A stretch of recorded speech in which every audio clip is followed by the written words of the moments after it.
One of you guys said that my squat will go as far as my upper back will take me. I thought that was a brilliant way to summarize what's happening here. The PRs are flying. I'm smashing the upper back, and as a result, the PRs are flying. And I know there's multitude of things that are happening in a squat. You can't really simplify it too much because you get the wrong picture. But I think if you were to simplify it in a nice, succinct way, I think that statement right there goes the longest, the furthest. My squat will go as far as my upper back will take me. And the upper back is something that, historically speaking, never really made sense to me. What the hell does the upper back have to do with the squat? But it really, really does. And, when you finally address that problem that's holding you back, the rate limiting step, you will open up a flood of PRs. And I think that's what's happening here. If you do this, you do that, you do this, everything kind of a little bit trains the upper back and you get a little bit of progress. Maybe you don't get any progress at all. But when you hit the nail on the head, you will get the biggest returns and you'll be like, wow, that's really made a big difference.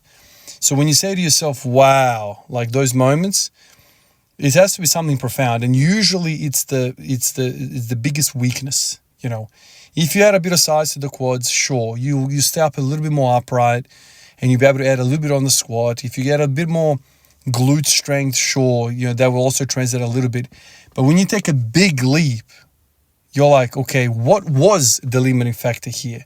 Like truly the limiting factor. And because I've jumped so much in squat strength, that has to be the explanation. Something that was drastically holding the whole freaking show back was finally addressed, and now we have this beautiful thing happening.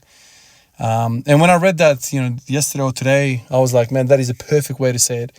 And I don't want to undermine what I've done with the hip. I don't want to downplay, the good girl, the bad girl machines and, how I managed to fix my hip pain, because that is a big, big part of this story as well. And you can't, do it justice by saying it's all the upper back. It's not. Obviously, I had to heal my hip. I had to really work that out, because all of this volume that I'm doing would not be possible with a sore hip. It's just impossible. So the first step to all of this was fixing the pain, which was amazing. And I've been saying it recently.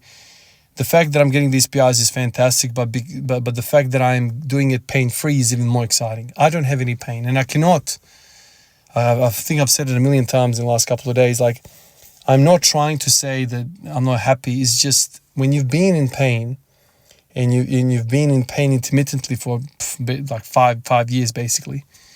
When that thing goes away, man, you literally feel blessed. It is a beautiful, beautiful sensation. Because it just reminds you of all of the times where it was really bad. So that is, of course, a big, big part of it. But fixing my hip pain is not why I've gone up 30 kilos or 20 kilos, whatever it is, in my squat. There's more to it. And the upper back was that other piece, that real thing that's changed everything. I was talking to somebody recently and I said to them, they were like, oh, you're really strong in the hole now. And sure, okay, the hips, all that stuff is going to be stronger, whatever. But I think the key to that is the upper back doesn't just flex in that bounce, in that hole. I'm able to hold some rigidity through the thoracic extension.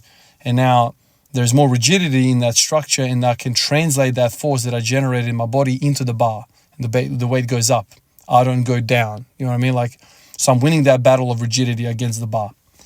And really, this is all about translation of strength. Translating the power that you create into the bar, so you shift the bar. And if you have any deformation, any structural integrity issues in that system, then essentially what's happening is you're just leaking power. And how much power do you want to leak? It's up to you. But you're not generating 5 tons of power. You're not doing that, because then you'll be able to throw it away off the shoulders. So maybe the power that I'm generating in these squats is maybe I don't know, I'm just pulling numbers out of the sky here. Maybe I'm 245, that's what I'm generating, but really there's a bunch of leaks happening through the spine and all these different soft tissues, and I may be leaking 10, 15 kilos out. So if I was to put a steel rod through my spine and become half Terminator, maybe I could squat 245 tomorrow, right? That's the power of the legs. And if you think to yourself, okay, how much can you leg press? Well, okay, that's what the legs are capable of. And now everything else that you're not getting compared to that number is the leaking portion of everything else. And obviously there's a lot to consider. There's many leaking points, but I think that lumbar spine, the anterior part of that lumbar spine, so like the core, the back, that's where we are structurally the weakest, because we don't have ribs in our lower spine. It's just soft tissue. It's just the rectus abdominis, it's the internal external obliques, it's the rectus abdominis, and all of that is trying to kind of keep tension through the lumbar spine. Whereas in the chest, well, you have ribs and you have all sorts of things happening, which is great, but you need your shoulders fixed, the scapula, right? The bar sitting on your scapula. So lots of points to leak the power, and we are just trying to maximize it, right? Because we're not freaking silverbacks. We can't generate 4 tons of strength, so we have to minimize our leaking power. We don't want to leak as much. So maybe some of these gains is not just simply I got stronger in the quads. Maybe I've just gotten stronger in the parts of the body where I avoid leaking of power, and maybe that's just the case. What's happening here? Appreciate you guys. I'll catch you in the next one. Peace out.